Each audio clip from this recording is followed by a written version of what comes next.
শুভ মহালয়া। তো আজ সকাল সকাল পজিটিভ থট নিয়ে উঠে গেলাম। আর আজকের দিনটা আমি খুব ভালোভাবে কাটাতে চাই, কারণ আজকের থেকেই মানে পুজো পুজো গন্ধ লেগে গিয়েছে, যেহেতু আজকে মহালয়া।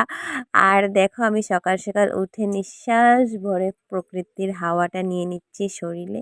আর এত যে ভালো লাগতেছিল, একটু একটু কুয়াশাও পড়ছিল, এত ভালো লাগছিল মানে কি আর বলবো। আর আমি বাইরে কোথাও যাইনি, কারণ আমার মেয়ে দুজনকে ছেড়ে যেতে হবে, তার জন্য আর যাইনি। ওদেরকে ডাকছিলাম কিন্তু ওরা ওঠেনি বলে ঘরেই আমি মহালয়াটা দেখে নিয়েছি মোবাইলের মধ্যে। আর দেখো আমি একটু এক্সারসাইজও করে নিচ্ছি, এত যে ভালো লাগছিল মানে আর কি বলবো। চারিদিকে মহালয়ার গান বাজছিল, শঙ্খ ধ্বনি বাজছিল, মানে কি আর বলবো।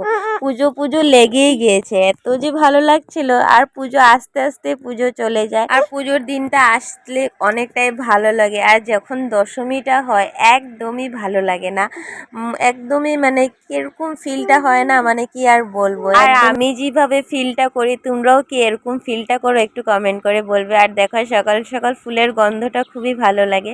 এবার তাহলে আসি।